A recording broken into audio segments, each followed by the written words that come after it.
Let's be honest for a second. We've all had that fantasy, right?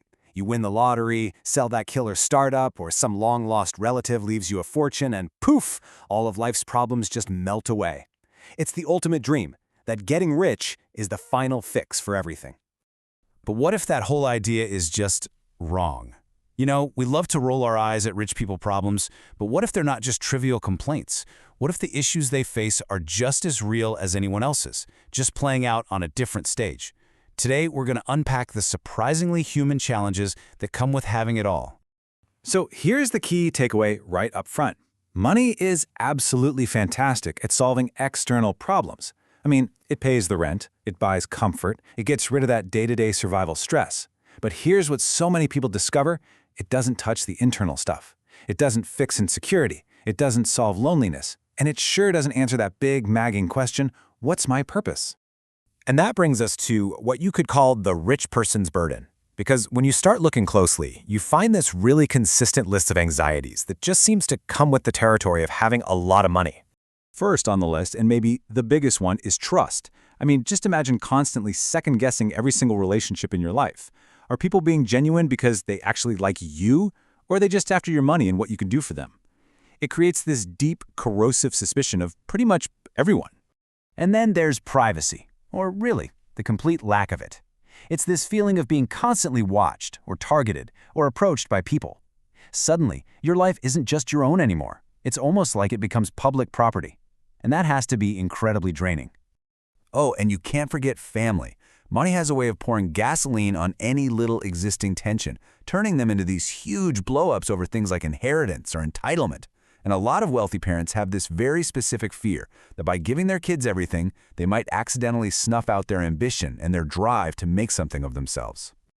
And this is where we get a really interesting psychological twist.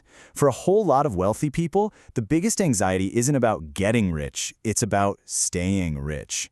The fear of losing everything they've built can actually be way more intense than the hustle to get it in the first place. And believe me, the list just keeps going. You've got the sheer logistical stress of just managing the money. We're talking taxes, lawsuits, managing staff. There's the nonstop pressure to keep up with people who are even richer. And for some, there's this deep, profound boredom or a lack of meaning once every possible thing you could want is bought and paid for. It could be a really lonely, guarded world. But here's a really important distinction we need to make. Not all wealth comes with the same kind of baggage. There's a fascinating difference between the pressures faced by people who inherit their money, what we call old money, and the people who built it all from scratch.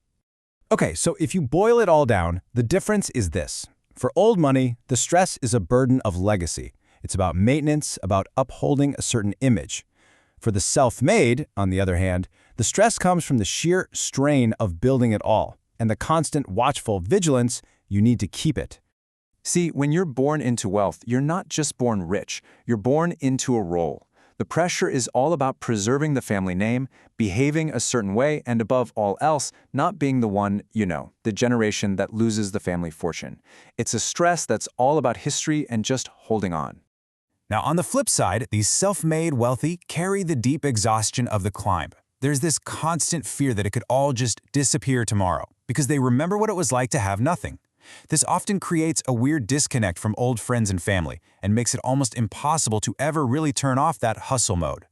So, if we distill all of that down, you find that there's one core question that really defines the anxiety for each of these two groups. For old money, it's a defensive question. It's all about preservation, protection, continuity. The whole mindset is just focused on not losing ground. But for the self-made, look at how much more active and complicated the question is. It's not just how do I keep it, it's how do I grow it, and how do I figure out who's for real? That fundamental problem of trust comes right back.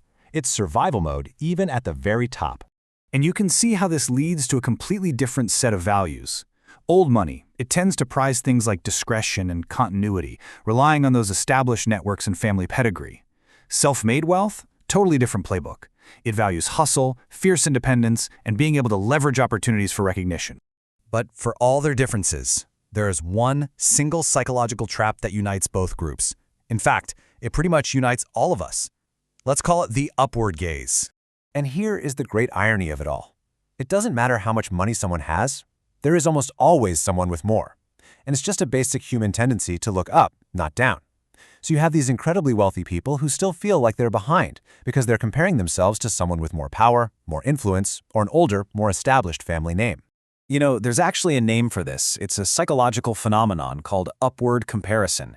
It's basically the engine of human dissatisfaction. It guarantees that the goalposts are always moving, that enough is always just a little bit further out of reach. And this isn't a rich person's problem, not at all. This is a human problem. And that really brings us to the final thought here. If the people who have supposedly won the game of life still feel like they're falling short, it kind of forces us all to ask a much bigger question. If everybody tends to look up, no matter where they are on the ladder, then what is it that we're all really chasing?